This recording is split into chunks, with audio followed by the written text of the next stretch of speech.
Cuba संकट। अच्छा, ये तो आप जानते हैं कोल्ड वार में घेरा घेरी चलती थी, इन सर्किलिंग। कोल्ड वार में कोई इनको घेरता था, कोई इनको घेरता था। कोल्ड वार में घेरा घेरी चली रही थी।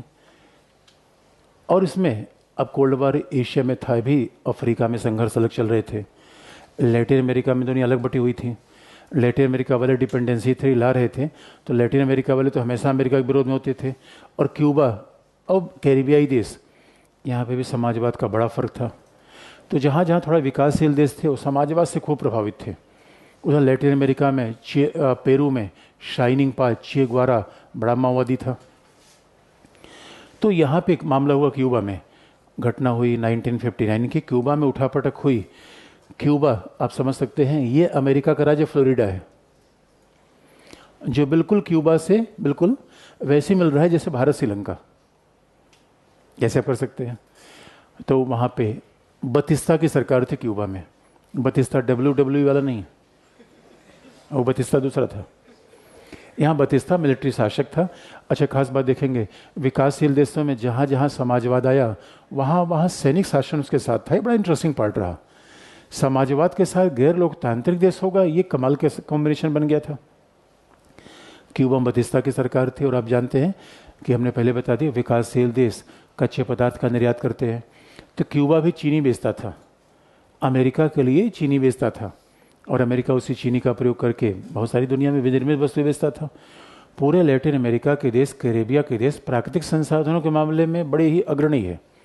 तो सारा अमेरिका उनके प्राकृतिक संसाधन लेकर उसके निर्मित वस्तुएं बेचता था। अब इसमें मामला हुआ कि बतिस्ता सरकार के खिलाफ विद्रोह हो गया। और बतिस्ता सरकार के खिलाफ विद्रोह का झंडा उठाने वाले व्यक्ति थे फिदेल कास्त्रो। तो बतिस्ता सरकार के खिलाफ जिस व्यक्ति ने झंडा उठाया, ये भी याद रखिए, फिदेल कास्त्रो, नासिर, ये आप याद रखिए, ये 1990 के पहले 1960 और 70 के दशक में भारत की राजधानी में आने वाले मुख्य मेहमान थे। यासिर अराफात नंबर 1, ये हमारे मुख्य गेस्ट थे। हाँ, एक बात अलग थी, फुक्कड़ थी। अब जरा सोच के देखिए, हम गरीबों के मसीहा थे दोस्तों।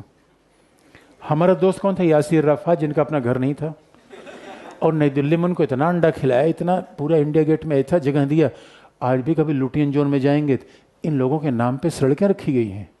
अतीत आपको याद हो जाएगा, टीटो लेन। अब जैसे टीटो लेन आज तक दिल्ली में है। इधर सुकार्नो इंडोनेशिया के नेता थे। तो ये सब हमारे बड़े दोस्त थे, जितने बिगड़े लोग थे। अब ये बड़ी इंटरेस्टिंग बात है फॉरेन पॉलिसी में कि क्या इन लोगों से हमारे कोई हित बनते थे, नहीं बनते थे, ये विवाद का विषय हो सकता है, लेकिन हमारे दोस्त यही थे। Nasser, Yasser Arafat, Fidel Castro, Sukarno, ये हमारे बहुत प्रसिद्ध मेहमानों में थे, जो हर हफ्ते दिल्ली दिखते थे। और एक साथ हम फोटो खिंचवा के 4 गाली, उपनिवेशवाद नहीं सहेंगे, साम्राज्यवाद कैसी तैसी, अब दुनिया में हम समाजवाद बना के रहेंगे, अब दुनिया में कोई शोषण बर्दाश्त नहीं करेंगे। लोग कहते यार इसके लिए करो क्या? उनको करेंगे, जब समय आएगा तब तो करेंगे ना। वचनम किम दरिद्रम। अच्छा, भारत ठीक वैसा था जैसे कि युवा व्यक्ति अपनी प्रेमिका के लिए पता नहीं कितने वादे कर देता है, तो बदले में ताजमहल दे दूंगा। अब जब दे देगा तब तो आप देखना, पता शादी के बाद कूलर नहीं दे पा रहा है, जद्दोजहद हो जाती है उसी मामले में। मामला यह नहीं कि वादा कर रहा है ताजमहल दे देगा, सबसे विडंबना है कोई माने भी लेता है उसको।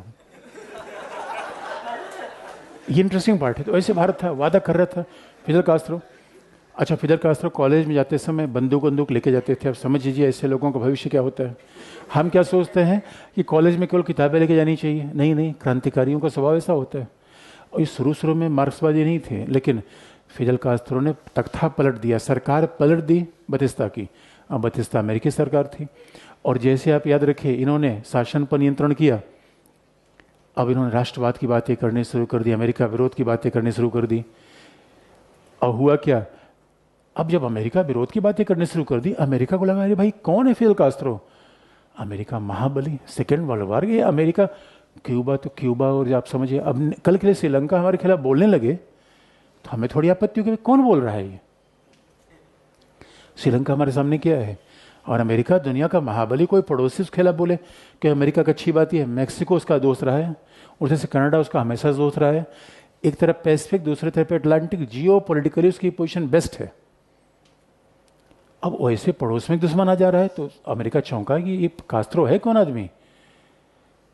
अमेरिका ने वार्निंग दी कि देखो ज़्यादा बोल बच्चन नहीं है, समाजवाद नहीं है। और कास्त्रो ने क्या कि सारी अमेरिकी कंपनियों क्यूबा से भगा दिया। उसके बाद जब अब कास्त्रो को लगा कि ना भाई ये अमेरिका तुम्हारे खिलाफ कार्रवाई कर सकता है, अब कास्त्रो को पता चला कि अमेरिका का दुश्मन कौन है, दुश्मन का दुश्मन दोस्त। अब कास्त्रो ने निमंत्रण भेजा उधर क्रुश्चेव को, आ जाओ दोस्ती करने।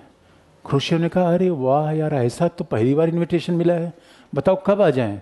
कास्त्रो ने कहा जब चाहे तब। अब जरा सोच के देखिए, सोवियत संघ कहा, अमेरिका कहा।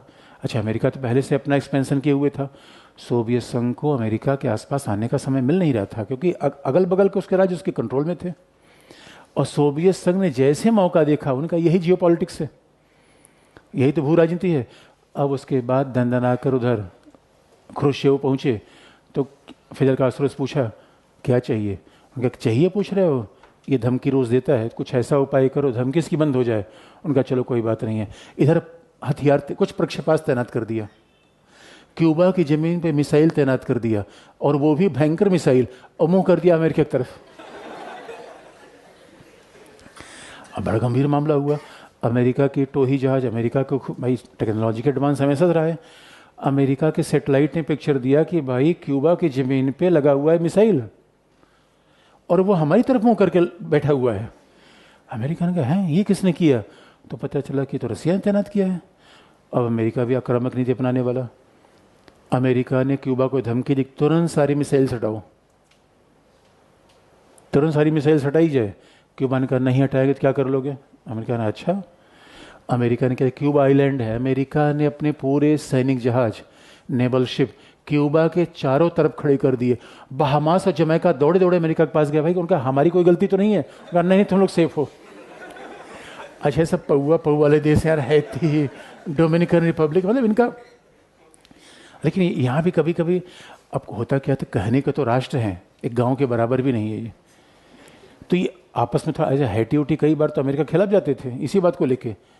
क्यूबा कहता था अरे हमारा कोई साथ दोगे नहीं, हमारे बगल में हो। इन लोगों ने कहा भाई तुम्हारा पंगा है, तुम ही देखो, दुश्मनी कर रखी है महाबली से, करो हमारा साथ कोई देगा। तो कभी कोई झंडा उंडा उठा देते थे, इसलिए आप देखेंगे हैटी वगैरह में अमेरिका ने कई बार इंटरफियर किया है। अब उसके बाद अमेरिका ने पूरा जब शिप घेर दिया, अमेरिका ने कहा अब जिसकी हिम्मत हो क्यूबा में आ जाए। तो कौन आ सकता था, सोवियत संघ ही तो आ रहा था, बाकी कोई तो आ नहीं सकता था। अब आप याद रखिए, उधर से क्रुश्चेव का जहाज दंदना कर आया, इधर से पैसिफिक से। क्रुश्चेव का जहाज जैसे इधर आ रहा है, अमेरिकन का ये हमारे जहाज है। जहाज गेहूं चावल लाद के थोड़ी खड़े थे, परमाणु बम था, मिसाइल थी। क्रुश्चेव ने कहा हम क्यूबा में जाएंगे, अमेरिका ने कहा जाना मना है, शर्त एक है, यहाँ से मिसाइल हटाओ उसके बाद ही जा पाओगे। क्रुश्चेव ने कहा समझ नहीं रहे हो हमारे जहाज में क्या है। अमेरिका ने कहा यही समझ कर बोल रहे हैं, जो तुम्हारे जहाज में है वही मेरे जहाज में है। क्यूबा ने कहा है तो भाई दैया रे दैया, लड़ाई होगी क्या। ये सारे राज्य तो कमाल की बात थी। यानी पहली बार ऐसा क्यूबा संकट के सामने आए कि दोनों राज्य परमाणु हथियार चलाने को लेकर आमादा, और ऐसा लगा कि भाई अभी तक का जो रिस्टेंट है ये तो वार में बदल जाएगा और बस परमाणु हथियार का यूज़ होने ही वाला है। लेकिन संयोग की बात है, डिप्लोमेटिकली इसको हल कर लिया गया और रसिया ने यह कह दिया कि वो मिसाइल हटाएगा। रसिया ने क्यूबा से मिसाइल हटाया। हाँ, समझौता ये भी था कि अमेरिका टर्की से अपनी मिसाइल हटा लेगा, तो अमेरिका ने टर्की से अपनी मिसाइल हटाई।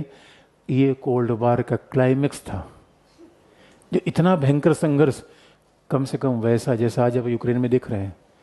यूक्रेन का मतलब जो दो आप याद रखिए, जहाज़ों का आमने सामने आ जाना बहुत बड़ी बात होती है। भाई अमेरिका के पास परमाणु बम है, चाइना के पास परमाणु बम है, दोनों 10,000 किलोमीटर दूर हैं, आमने सामने थोड़े हैं। अब जब आप जैसे कहते हैं फायरिंग रेंज में होना, भारत और चीन की सेना इस समय आमने सामने फायरिंग रेंज में है, तो भाई बटन चलने का देर तो है। जब दो शक्ति आ गए तो बटन चलने की देर है, कहीं से मिसकैलकुलेशन हो सकता है। और परमाणु बम चल जाता तो याद रखिए इनका तो अस्तित्व खत्म हो जाता है। ये सब ये होंडुरास इनका क्या होता, निकोरागुआ, न केवल गुआ बसता, निकारत बसता नहीं कुछ इसमें। बड़ी मारामारी थी। इसी के बाद कोल्ड वार का नया दौर शुरू हुआ।